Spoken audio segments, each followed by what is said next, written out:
Halo semua, mahasiswa hebat, mahasiswa UKSW, selamat datang di pertemuan kedua kelas Pancasila dalam materi Masyarakat Majemuk Indonesia. Pada pertemuan kali ini, kompetensi yang harus kalian dapatkan yaitu mahasiswa memahami realitas kemajemukan masyarakat Indonesia dan konsekuensi logisnya dalam pengelolaan berbangsa dan bernegara, memiliki sikap positif tentang perbedaan, berpikir kritis untuk memecahkan persoalan-persoalan sosial yang sering dihadapi dalam suatu masyarakat. Kita tahu masyarakat Indonesia adalah masyarakat yang majemuk ya. Kita dapat lihat di gambar, ya, ini ada beberapa orang yang memakai pakaian adat dari berbagai suku. Nah, itu menandakan bahwa masyarakat Indonesia adalah masyarakat yang majemuk.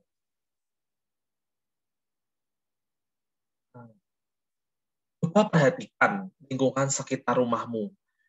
Apakah kamu hidup di lingkungan bermasyarakat dengan latar belakang yang berbeda-beda? Jikalau kamu, Anda semua, sekitar rumah Anda memiliki perbedaan, coba sebutkan perbedaan itu. Silahkan tulis di kolom chat ya, di kolom komentar. Silahkan tulis, saya beri waktu. Nah, dari perbedaan-perbedaan itu, apa yang harus kita lakukan, apa yang harus kita perbuat di dalam menghadapi perbedaan itu? Ya, pasti sikap menghormati, sikap menghargai, adanya persatuan di antara perbedaan. Oke, selanjutnya kita akan membahas mengenai pengertian masyarakat. Apa itu masyarakat? Kata masyarakat dalam bahasa Inggris, society, yang berasal dari bahasa Latin, yaitu socius, berarti kawan. Secara umum didefinisikan sebagai sekumpulan manusia yang saling bergaul atau saling berinteraksi. Jadi adanya hubungan antara satu individu dengan individu yang lain, dari individu dengan kelompok, kelompok dengan kelompok itu terjadi suatu interaksi. Di sini menurut Sumarto tahun 2004. Pengertian yang kedua yaitu masyarakat adalah sekelompok orang yang memiliki kultur atau budaya dan teritorial atau wilayah yang sama. Jadi ada budaya, kultur, dan wilayah. Dalam masyarakat ini terjadi interaksi, dan dalam proses interaksi menggunakan pola-pola tertentu dan nilai-nilai yang menjadi landasannya.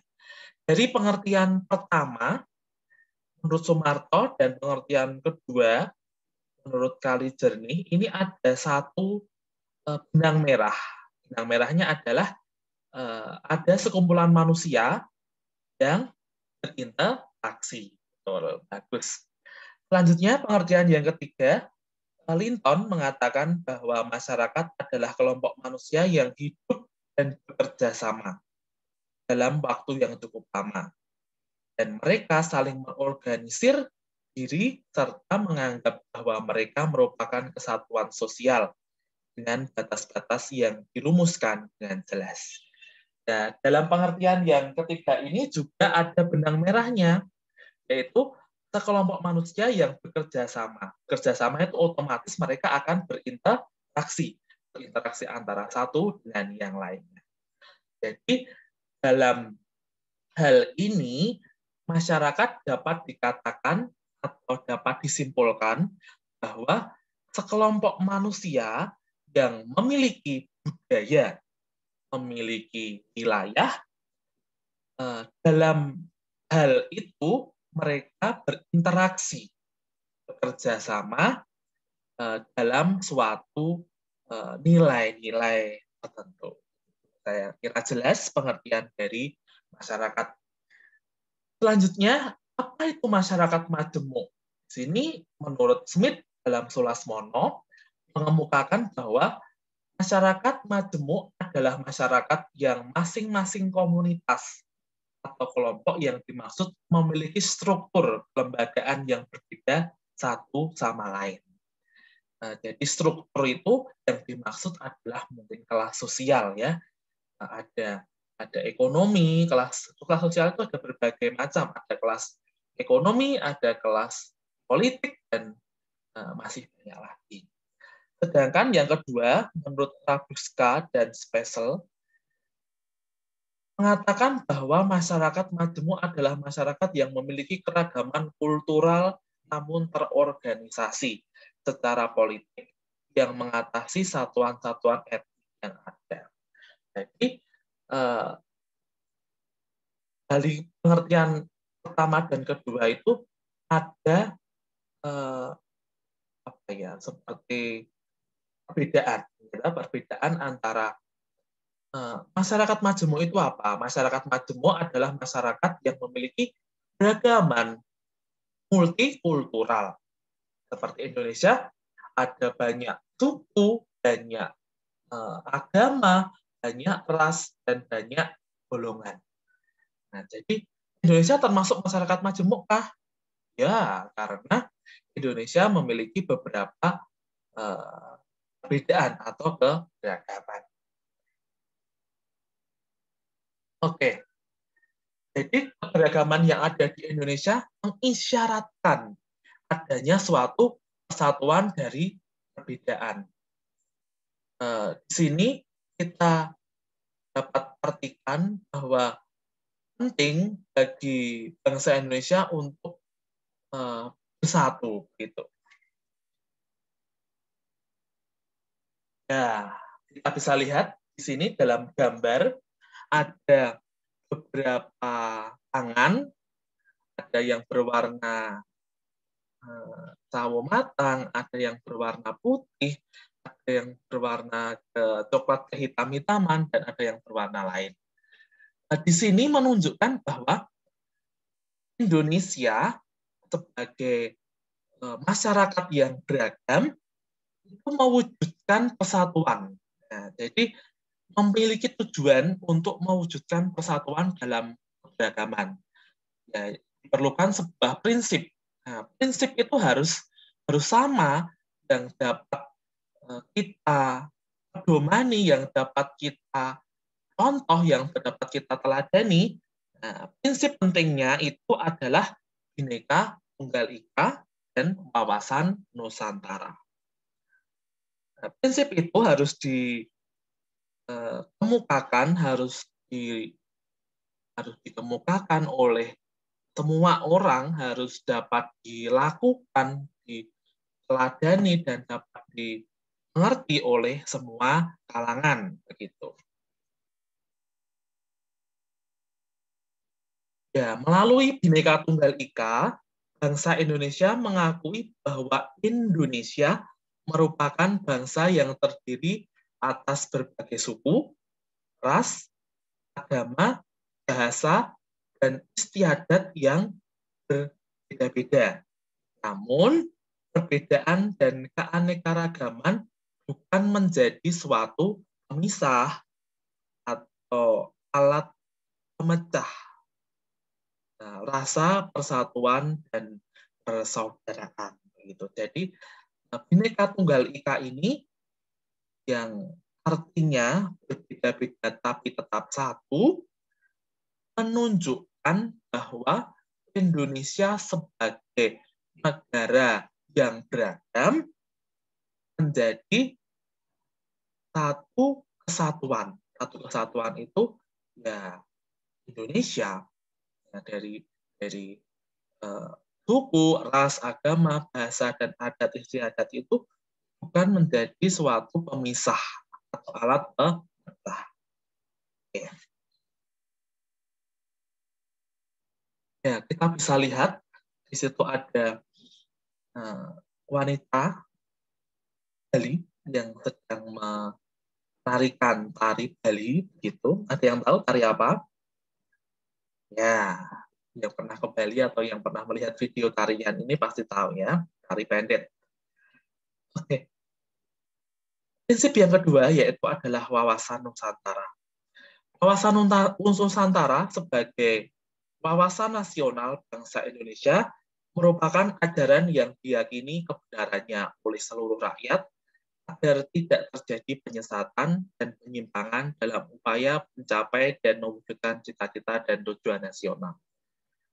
Wawasan itu adalah cara pandang, cara berpikir seseorang atau bangsa yang diteladani atau yang dilakukan dalam kehidupan sehari-hari dalam mewujudkan suatu cita-cita. Jadi bangsa Indonesia itu mempunyai suatu cita-cita. Apa cita-citanya? Ya pastinya kehidupan yang makmur dan sejahtera begitu. Dan tujuan nasional ada dalam apa? Ada yang tahu? Tujuan nasional bangsa Indonesia ada dalam pembukaan Undang-Undang 1945 alinea ke-4. Oke. Ya, secara umum, wawasan Nusantara berarti cara pandang suatu bangsa tentang diri dan lingkungannya, yang dijabarkan dari dasar falsafah dan sejarah bangsa tersebut sesuai dengan posisi dan kondisi geografis negaranya untuk mencapai tujuan dan cita-cita nasional. Ya, jadi wawasan mengenai cara pandang terhadap dirinya, untuk mengevaluasi dirinya. Kita itu ada kekurangannya apa, kelebihannya apa. Nah, caranya bagaimana? Ya, dengan melihat diri kita sendiri. Kalau kelebihannya itu bisa untuk menutup kekurangannya. Oke, dalam wawasan Nusantara sendiri terdapat 4 konsep yang mencakup persatuan dan kesatuan di bidang politik, ekonomi, sosial budaya, dan keamanan. Ya, jadi cara pandangnya itu dari segi politik, bagaimana kesejarahan politik bangsa Indonesia, bagaimana kondisi ekonomi bangsa Indonesia, bagaimana kondisi sosial budaya bangsa Indonesia, dan pertahanan dan keamanan bangsa Indonesia. Ya, bagian yang kedua, permasalahan keberagaman itu ada apa saja. Setelah kita ketahui bersama bahwa Indonesia merupakan negara kepulauan yang besar wilayahnya, yang dihuni oleh berbagai etnis dengan adat yang berbeda, itu juga suatu permasalahan yang akan timbul. Kita lihat di peta yang saya tampilkan di sini ada membentang luas dari Sabang sampai Merauke, dari atas sampai bawah, dari Miangas sampai Pulau Rote, itu memiliki suatu wilayah yang sangat luas. Itu juga sangat menimbulkan permasalahan. Ya. Oke, perbedaan yang ada di Indonesia mencakup berbagai bidang. Tidak hanya dapat dilihat dari perbedaan secara fisik manusia, ras, tetapi mencakup juga perbedaan bangsa, agama, dan kepercayaannya. Masalah yang muncul dalam keberagaman masyarakat Indonesia adalah konflik. Apa itu konflik? Yang tahu? Dalam Kamus Besar Bahasa Indonesia, konflik didefinisikan sebagai percekcokan, perselisihan, atau pertentangan. Kita lihat menurut Surdono Sukanto, mengemukakan 4 faktor yang dapat menyebabkan terjadinya konflik dalam masyarakat. Karena Indonesia terjadi konflik, itu kenapa? Karena ya ada perbedaan antar individu. Kalau satu orang berbeda dengan orang lain yang berbeda pendapatnya, itu akan menimbulkan suatu konflik. Perbedaan kebudayaan, ya jelas perbedaan kebudayaan. Perbedaan kepentingan, ya ini terutama kepentingan politik. Nah, ini menimbulkan suatu konflik. Nah, baru-baru ini ada kasus ya, ada perbedaan kepentingan yang ada di Partai Demokrat, nah itu ya menimbulkan suatu konflik. Dan yang terakhir adalah perubahan sosial. Terdapat beberapa sikap yang dapat menjadi penyebab konflik. Nah, ini ada beberapa ya. Primordialisme yang berlebihan, menganggap dirinya paling benar. Etnosentrisme, menganggap sukunya yang paling benar. Diskriminatif, ya. Kamu bukan kelompok saya, kamu berbeda dengan saya. Itu sikap diskriminatif yang menyebabkan suatu konflik. Stereotip, pendapat negatif dengan orang lain, fanatisme, dan eksklusivisme. Di sini beberapa sikap yang menyebabkan terjadinya suatu konflik. Nah, Sarjono Sukanto juga mendefinisikan bahwa konflik ada 5 bentuk konflik khusus. Ada konflik pribadi, konflik rasial, konflik antara kelas-kelas sosial, konflik politik, dan konflik internasional. Konflik pribadi ini terjadi antara individu dengan individu. Konflik rasial terjadi antara satu ras dengan ras yang lain. Konflik antara kelas-kelas sosial, konflik ini adalah konflik dengan kelas sosial ekonomi kemungkinan, dengan ekonomi yang rendah dengan yang tinggi.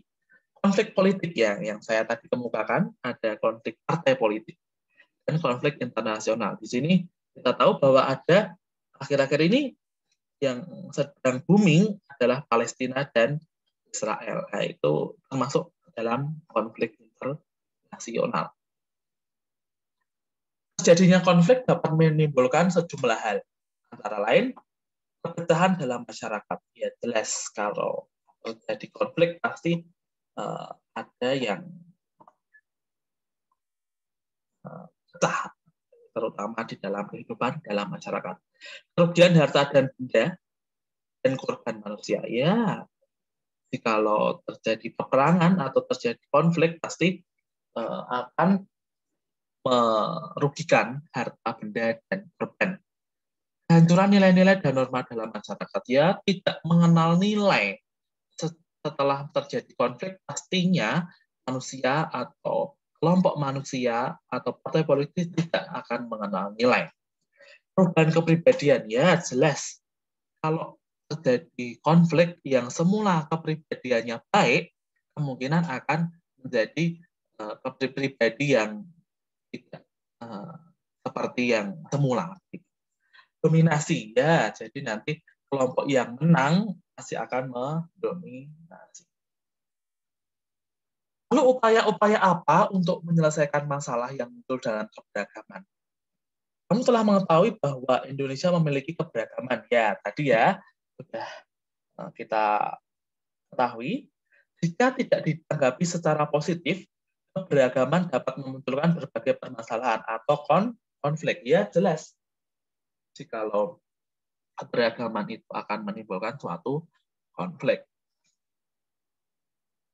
Berikut ada sejumlah upaya untuk menyelesaikan suatu permasalahan dalam keberagaman.